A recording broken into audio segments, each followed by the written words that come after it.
this is MC. I am the OG. Nobody else like me. Leave a message at the beep. Hold on a sec.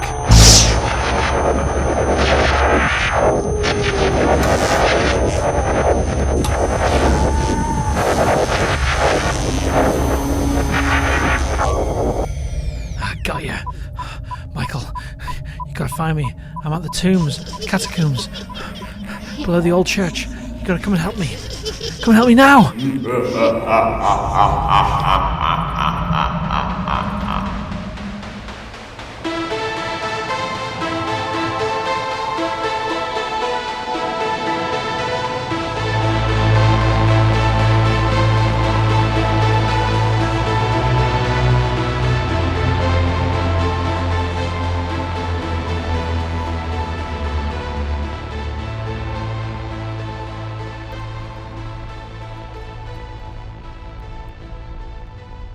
Hey, this is the Hellbound Podcast. I am D-list actor Michael Chan, and unfortunately today Alex is not with us. I don't know exactly where he is. He was supposed to appear on this Zoom meeting with me, but he never showed up, and I can't reach him.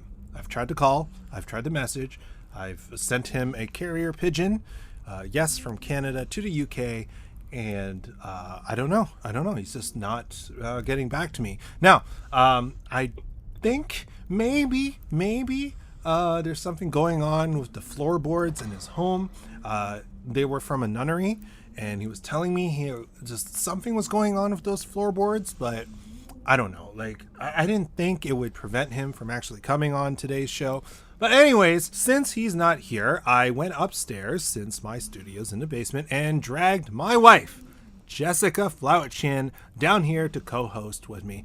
Hey, Jess, how are you doing? I'm good. I apologize for my lack of fabulous beard, but I could attempt a northern British accent if you want. Yeah, so between the two of us, I think she has a better chance of actually growing a beard because my Asian genes prevent me from growing a beard. I feel like that's more of it. That's meaner to me than it is to you. Really? They're just saying I have no facial hair. She has no facial hair, but that's the point. That's hair. the joke. That's the joke. You have absolutely none. I can't even grow one, and I'm a man. How about a 5 o'clock shadow? No, it takes 3 o'clock shadow. It takes me 6 months to grow a 1 o'clock shadow. And speaking of shadows, yes, this is a horror podcast. So let's not talk about the horrors of being Asian and unable to grow a beard. Although I will say, my friends Willix and Timothy, those two can grow glorious beards really quickly. I'm very, very, very jealous. Oh, and also my friend Pete. He can grow a beard too. He has a nice one. Yeah. Nice come from the beard part of Asia. Yeah. Is there hey, fellow Asians, since I'm born in Canada, can you confirm whether there's a beard continent in China? Not continent, what am I saying? A beard province in China. Continent, what am I saying?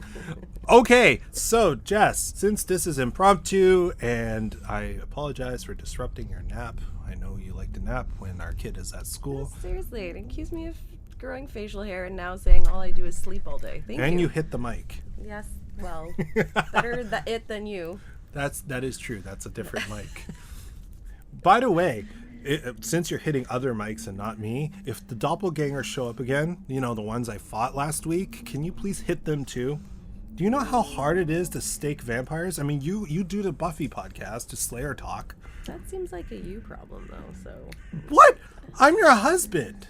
I mean, they're also Michael Chan, so, you know... But they're doppelgangers. They don't love you the way I do. They're also vampire. What? Hey! Hey, you say that as you sip the milk tea that I bought you, the award-winning Marathon Cafe milk tea that I bought you. Just imagine me doing the Kermit the Frog. That's none of my business. Anyways, we just saw Ghostbusters Afterlife. Yeah. What a surprise. I didn't expect it to be this good, especially based on the critical reviews of the film. They panned it. They panned it hard. I was like thinking it was going to be a disappointment. I was really sad because I was looking forward to it so much. Mm-hmm. And then, I was pleasantly surprised that it was not it was not bad, and it was great actually. It exceeded my expectations. Not that my expectations were low, but Yeah, so the thing is, like, despite having low expectations going in, it doesn't matter. Like, this to me was a perfect continuation of the franchise, and paid homage to the originals in amazing and appropriate ways, in respectful ways. It's and we're my computer is giving me, the Michael Chans are trying to reach me, so I didn't kill them all last week. But yeah, like it was respectful, it was tasteful, the story was well written. We're trying not to spoil here because it is still new, so it's a non-spoiler review. But one of the things I felt was really well done was the diversity. They tackled diversity in a fantastic way, that didn't actually like shine the spotlight on the diversity. It was just there, and that's to me how it should be. Yeah, I really like the cast. I think they had a really good mix of the kids were great. Like I thought they were all gave really, really good performances, and they held up the movie well. Everyone was great, and yeah, I thought all the performances, like, you could just, I don't know, you could just tell that it was definitely done from like a loving perspective of someone who really appreciates the franchise. No shade to the 2016 Ghostbusters, but I felt like this was definitely written by someone who understood where fans were coming from, kind of what they liked and what they wanted to see. So. And like, especially McKenna Grace, who played Phoebe, who's the I guess the lead, the absolute lead of this film. She was phenomenal. Like, just, she gave an incredible performance that I felt was very fitting with the tone of the film, with the tone of the franchise. I want to see more of her. Like, if they continue, if they make another continuation movie from this, it's not necessary, by the way. I think if they end with this movie, like, just keep it as is, I'm okay with it. But if they make another one, I am excited to see more of her. Yeah, for sure. Like that, I felt the same way with this movie. Like, it could go either way. It could be a really nice bookend to like the Ghostbusters franchise, the original Ghostbusters franchise, or it could spawn something new, a whole new thing. And I'm okay with either one, actually. I'm okay to see it continue. I'm okay to say, oh, this is it. Like, this was a really nice way to put everything to rest, and I really like that. So, quick question for you: how were you introduced to the original Ghostbusters? I have no idea. That is just a movie my family like watched. I don't know. I feel like I was born with it. Like, this is one of those movies with my family. Michael will attest. If you get one of us goes and says a quote from it, then you'll get every quote from the movie. So don't get us started. That's one of my family's favorite movies. So I don't remember when I hadn't seen it. So I don't know when I watched it for the first time. Although I kind of think back on it now, watching it as an adult, and I'm like, some of this stuff was not child appropriate, especially certain dream sequences. Oh my God, you're right. Yeah, I actually do remember being introduced to Ghostbusters by the cartoon, not by the movies. I think the original movie came out when I was quite young. It's before you were born, right? You were only 3. It was 84. Yes, 84. So it's before you were born, and I was 3. So I definitely wasn't introduced to the movies first. But I fell in love with the cartoons. The cartoon. There were 2 Ghostbusters cartoons. You remember that? No.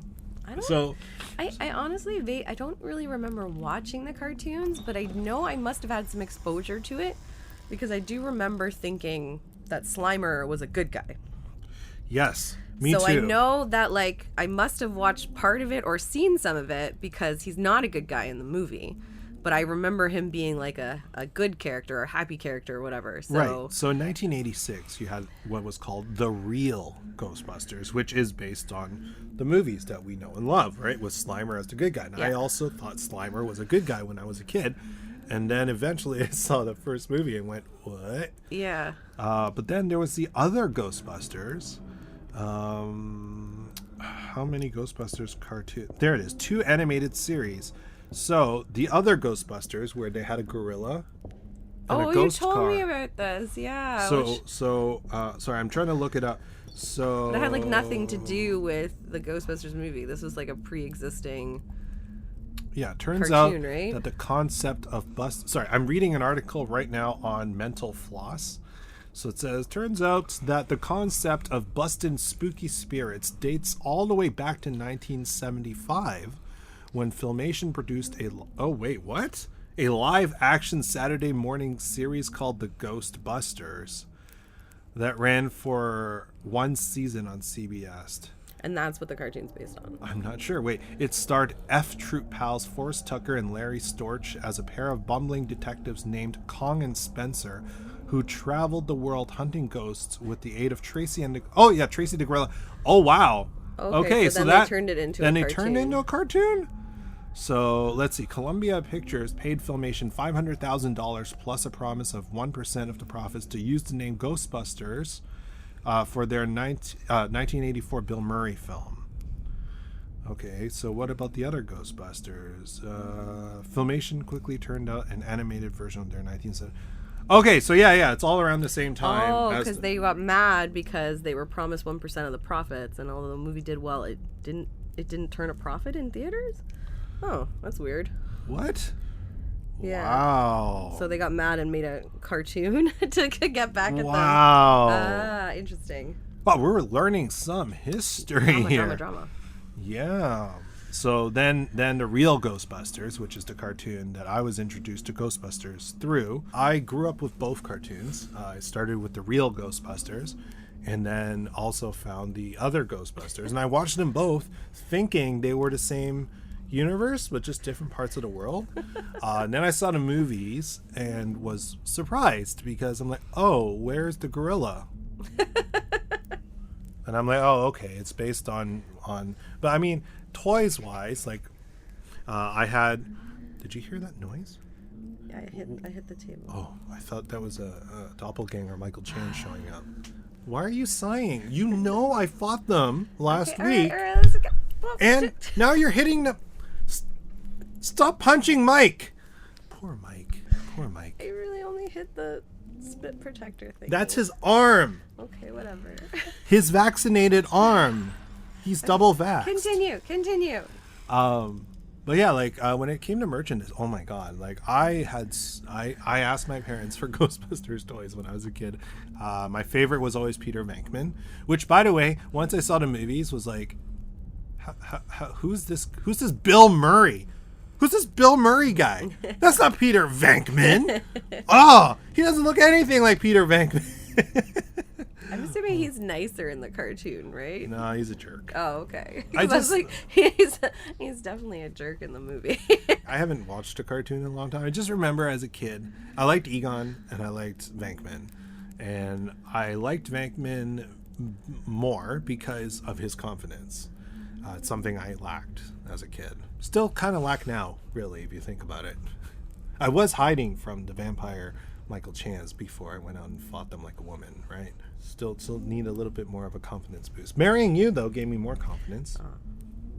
It's in you all along. You were in me all along? Oh my god. Ugh, just stop talking about Ghostbusters. But yeah, did you have any Ghostbusters toys? I don't think so. I don't remember. I don't think I did. But I mean, like, if the cartoon came out in '86, I was a baby, so. Oh, yeah. I don't think so. I don't remember. Did toys often, like, go many years after the thing came out? Because I don't know. I don't remember that we had anything from Ghostbusters. But I mean, I have 2 older brothers. You kind of just get stuck with whatever they leave behind. I think I actually might still have my Venkman at my parents' place. Oh, nice. Yeah, somewhere. I remember, like, I loved that the blaster had the wavy plastic beam coming out of it, and then you kind of twist the back of the blaster and the beam spun around. So you can, Nice. yeah. Yeah, I don't remember any Ghostbusters Venkman. toys. I was at Walmart the other day. I think they're re-releasing toys similar to the originals. Oh, nice. So I don't know. I'm gonna have to go check that out. I also had this ghost. I'm okay. I don't know. Like, I'm not gonna look it up on my phone. But when I was a kid, I had this toy, Ghostbuster Ghost, that was like this pink, long, kind of slug-looking thing, and you would put a ghost, shove a mini ghost into his mouth, and then when you like slammed your fist onto the body of this slug-looking pink ghost, the ghost in its mouth flies out. Is it supposed to be like the goo? I think so. Because in the second movie, there's all that like pink goo. Maybe, but okay. In Ghostbusters Afterlife, so circling back around, and he's in the trailer, so this is not a spoiler. There is that green goo ghost. I think he's like gray, isn't he? He's gray. Is it gray or green? He's gray. Gray, He's gray. whatever. That thing that eats things and then spits it out. I'm curious if that's a similar ghost to the one in the cartoons. It's just like a live action version of that. Did it have like this one? The Had like chompy chomp. multiple arms and stuff. Yeah, the one in the cartoon, the toy I had only had 2 arms, but I don't know. Yeah, this one in the movie has like multiple. Can anyone confirm whether they're similar or related? Or an homage? I don't know. I mean, like to- how it's hard to know. If you have like a smushy amorphous blob, it's gonna look kind of related no matter what you do. Maybe this is the gray or green cousin of that pink one in the cartoons. Oh, do any of you remember who are old enough to remember like all the episodes? Was it one episode or multiple episodes? Was Sherlock Holmes and Moriarty? Where they had like the ghost of Moriarty and Sherlock Holmes, and then Moriarty was like trying to plot evil schemes and stuff, and then they had to like use Sherlock Holmes to fight him. That was like, I remember like that was literally one of my favorite episodes of the real Ghostbusters cartoon, because like, oh, do you remember when they brought the Marshmallow Man back? Nope. In the cartoon, except like they used him to help. Like he was a good guy. You're too young. Why did I marry a woman this young? It's only 5 years. You have to understand too, like when you're the youngest, like and only girl, you get to watch whatever your brothers are watching on TV. You have no control of what goes on television. I didn't get to control the TV. I didn't get to choose what to watch. It's all up to your. You just get to watch whatever your brothers are watching. Were they into horror? I don't remember them watching Ghostbusters. They watched all the other cartoons and stuff. I think. I don't know. I only got the TV when they were at school. Now I just realized I have to ask, because I know your parents quote Ghostbusters. Do your brothers quote as much? Yeah. It's a family thing. I'm just trying to remember. I mean, I see your parents more than I see your brothers. It's a family thing. You've not heard the quote sessions? I know the quote sessions. My mom does not quote movies. It's just my dad. That's fair. It's just your dad. Yeah, it's a Flowett trait, not a Bulls trait. Like my sister-in-law, like finally, I think she got to quote a movie once, and she was so proud of herself. She's like, "Yeah, I did it." I was really proud. As part of the in-laws club, I was really proud of her, because even like I'm an actor. I'm in the industry, and I can't keep up with this family, which I guess is why I married into it, because it's the right family to marry Just into. gotta learn certain movies. Ghostbusters is one of them. Big Yeah. Lebowski is the other, and that one Yeah. that sets us off pretty good too. So, are we gonna address the prior Ghostbusters? Are we gonna get into that? You want to talk about that one? The 2016 Ghostbusters. Look, I don't know. I don't want to turn this into a thing. So I'll just say this.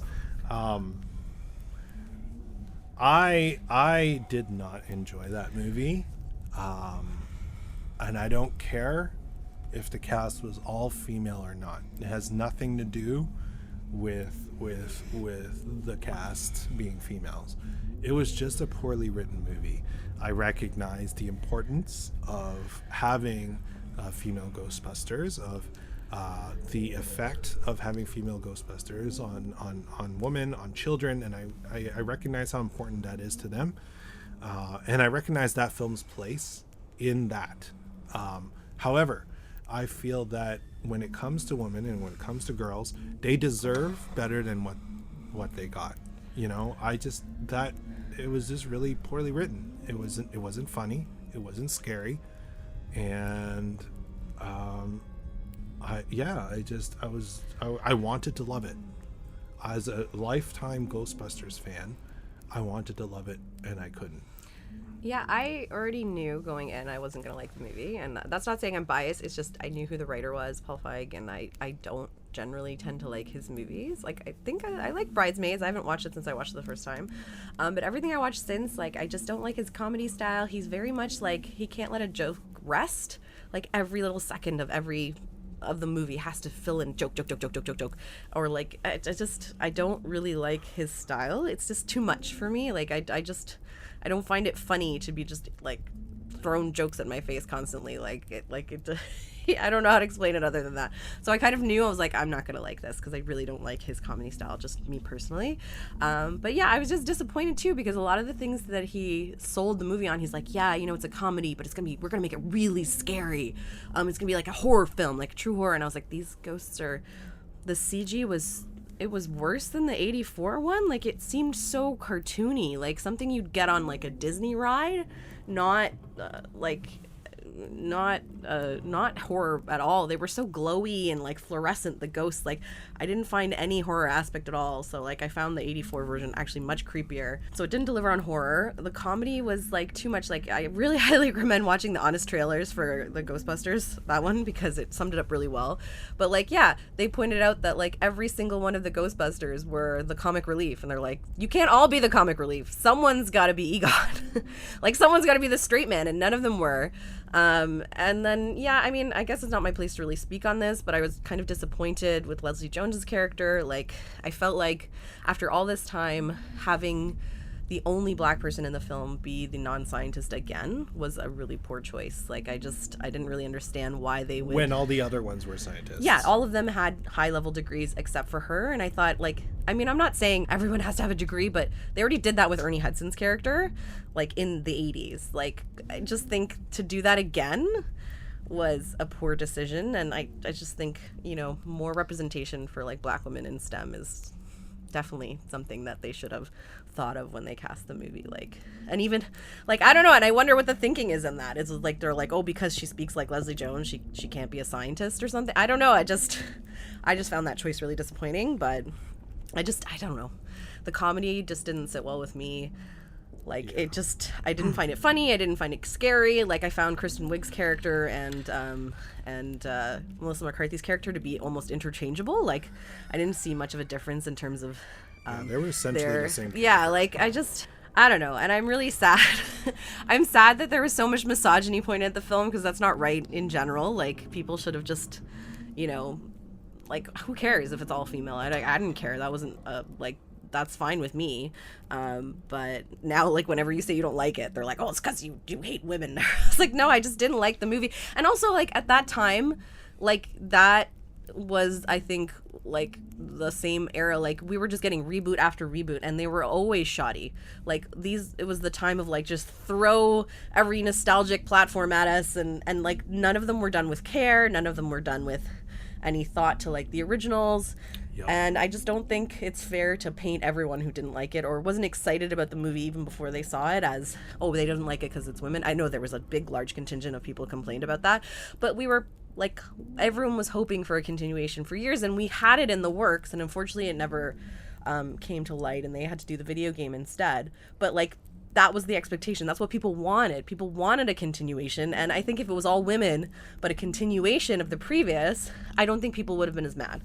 It was the fact that it was a reboot, and they kind of made it seem like it was going to be a new thing, and then the whole movie was just kind of pointing to the original too. Like, look, there's the firehouse. Look, there's the stuff from the original. Look, we're gonna have the cast back, but they're not gonna be any of the original characters. Like, it was so strange. Like, I didn't know what they were trying to do. Is this a reboot, or are you just trying to, like, I don't know, point to the... It was just so weird. I didn't really understand it. I think it was just what you were saying about Paul Feig. He didn't deliver on any of his promises, right? Yeah. And that's the problem. He didn't want to cash in on nostalgia, which is something he did point at, and then lied. He was just cashing in on nostalgia left and right. It was a horror film where the comedy would come from the reactions, the genuine reactions to the horror. Didn't deliver on that either. And to be like, if you want to see what I mean, at least for my opinion of his comedy, watch Melissa McCarthy's movie Spy, which is one of his films. Anyone who really likes that film will usually say the same thing. Not like every person, but like a lot of people who love this film will say it is a fantastic spy movie, and it was. Yeah, it was Do you know what? It wasn't a good comedy. No, it was a terrible comedy, and that half of it fell flat repeatedly in that film. There is a section, I always use this as an example of Paul Feig's comedy, which is where Melissa McCarthy's character is just running through the street, and it's a bird's eye view, so from a distance, and she's running around cars that are stopped. And they ADR'd, which is like a voiceover where she goes into a studio and records lines. And her character is like yelling out jokey line after jokey line as she's running around cars and making weird noises. And it wasn't necessary. And on top of all that, you can tell just by her body language and all of that while watching her run that she wasn't actually speaking at all. So it was just like tons and tons of stuff shoved into that moment. And it was a quick moment. And I think they busted up 5 different lines in that just 30-second or less moment. For me, it was the opening shot, and thank goodness we stuck with it because it actually turned out to be a good movie. But the opening was her. She's the one. She's originally she's the voice in your earpiece, kind of coaching the agent as they coaching go the spy. Yeah. The spy. But then as she's doing that, they have this whole thing going on around her in the office. It's someone's birthday, and then they're looking at the cake, and they're like, "Oh, is that rat poo on the cake?" And then is there bats that come down? They're bats that keep falling on and they're her. talking, or were they falling, or was it? Yeah, she gets bats in her head or bugs, and I was like, "What the heck is going on?" And it was so much chaos from this spy office has rats and bats, and there's poop in the cake, and I was like, "What? What is this?" I was like, oh my god, this movie's gonna be terrible. But then luckily we recovered from there, and it was actually a good spy movie. But yeah, I was like, but oh when my it comes god. to Ghostbusters, I just feel like he was a poor choice to direct and to write. Yeah, and I also feel like, I don't know, I'm not saying men can't direct women, but No. to champion this as a female-led movie, and then the main person behind the helm is written by a man and directed by a man is a little somewhat disingenuous to me, because I would prefer, if you're going to make a whole thing about it being an all-female cast, I would prefer to see a few more women behind the helm, behind the scenes, preferably for me. But yeah. Going back, sorry. No, I was just going to say, you're absolutely right on that, and I think we are in a time where representation, diversity, and inclusion should be happening both in front of and behind the camera. And that's very important, because if you don't have the representation, if you don't have the inclusion and diversity behind the camera, you do not have an authentic experience in front of the camera, no matter how authentic the cast may look. Yeah. That being said, we still paid to see this movie, and even knowing I thought I was not going to like it, and I was correct, because I just don't hate when studios say, well, it failed because it was all female, and I was like, no, it failed. Things can fail because they're just not great movies, not because it's all female. But I will still pay to see female movies always, even if I'm thinking they're not going to be great, because I hate that excuse. We should be given every opportunity to do the same things. But yeah, to me, that movie was just really disappointing. But I think, the major thing was that people really wanted a continuation of what came before. They didn't want a straight up reboot. And I think, I remember in 2016, people were just really generally just sick of the reboots. They were, yeah.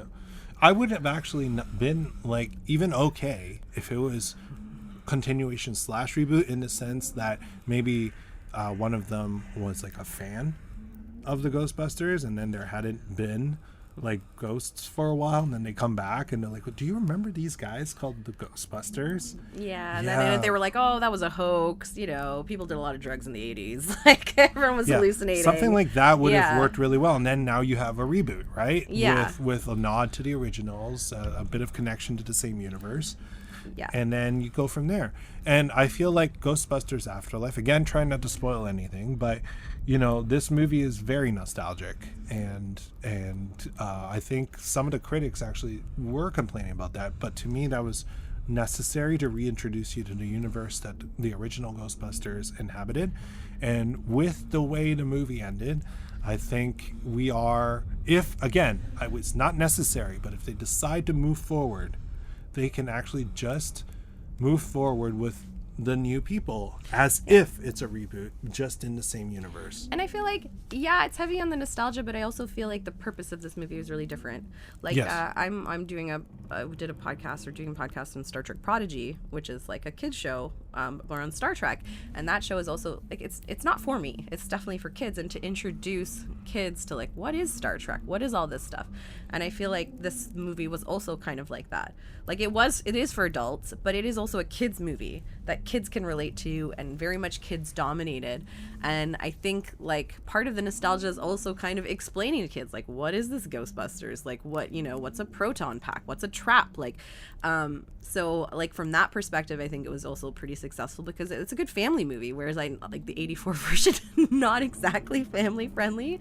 So I think you could definitely take kids to this one, where you probably would not take kids to the like to see that one just yet, because it has some very adult moments. Yes. But this is, I think, so it is, maybe heavy on nostalgia, but also it's now something that like we who grew up with Ghostbusters can show our kids, and our kids can actually watch and be like excited about, and see themselves like within the story too, and like not just like, oh, these are older women as Ghostbusters. This is like young girl who's really smart in STEM in the movie, like being a Ghostbuster. Like, that's really cool. And I like that family aspect of it. So I think it's like kind of it straddles both sides. It's like something new for a new generation that's never seen Ghostbusters, and then also kind of honored what came before. So I think it's such a good thing.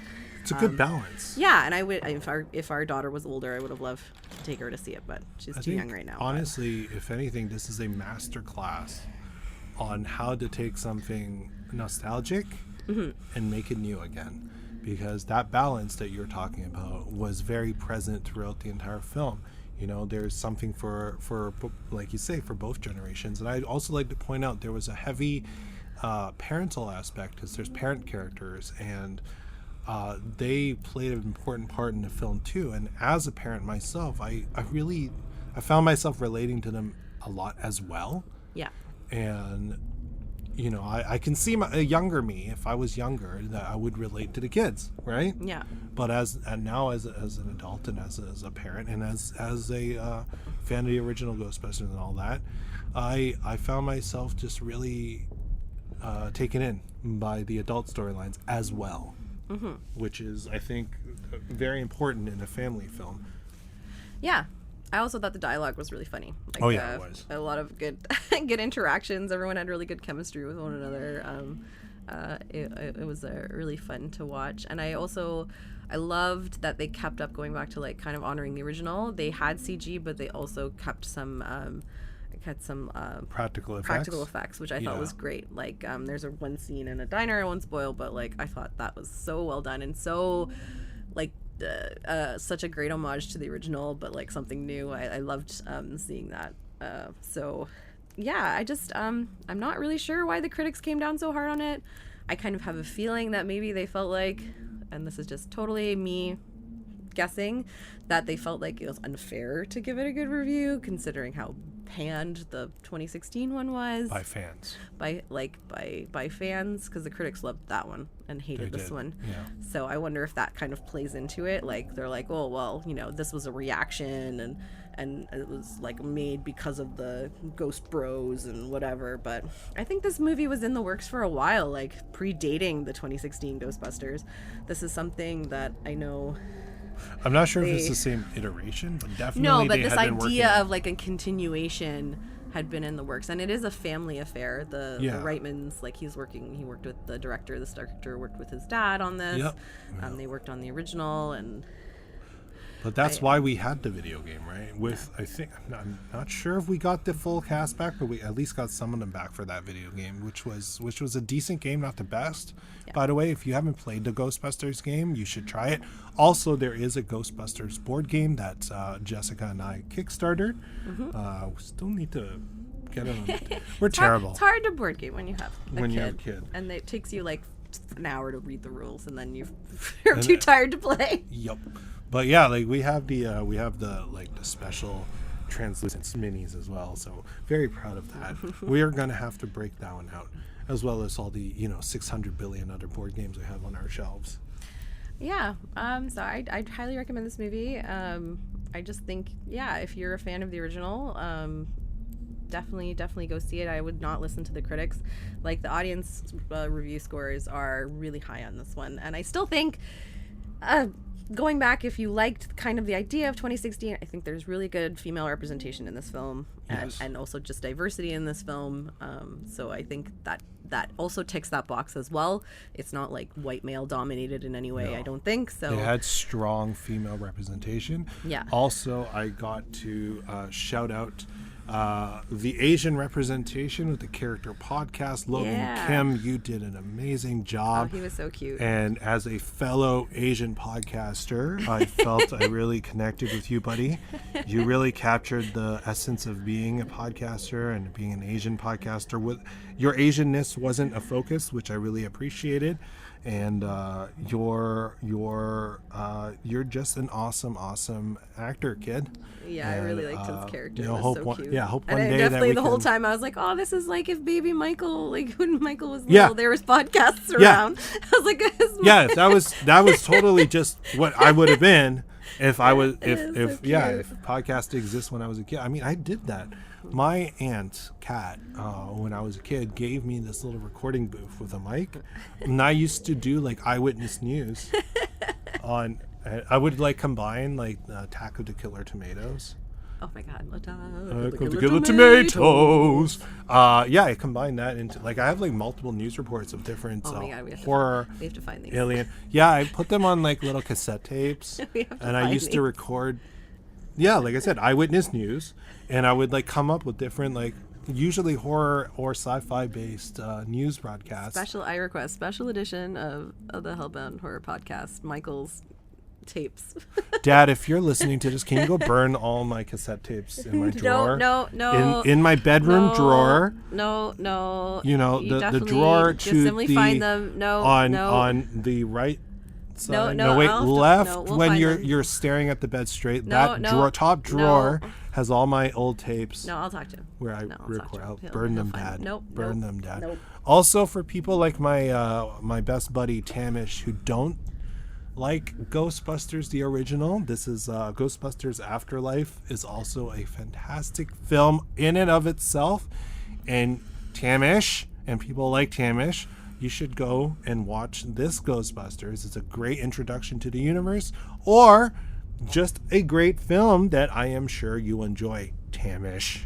I have to say, like, if you weren't such a nice guy, Tamish, I'd be immediate red flag. Because, like, someone who doesn't like the original Ghostbusters, I'm like, I don't understand you. I don't understand you. Like, you're lucky you're so nice and a wonderful person. Yeah. Because immediately, like, I don't need that negativity in my life. Someone who doesn't like Ghostbusters. Yeah. And ladies, he's single. He's totally available. Just because he doesn't like Ghostbusters Yeah, no, doesn't mean that that's he's his not only awesome. major failing. Oh, that and his love of Man of Steel. Oh, dude, why? I Why? know. Love you, buddy. All right. Wow, I wanted to talk about He-Man Revelations, but we're already like well past the 30-minute mark. So maybe we should end this. Okay.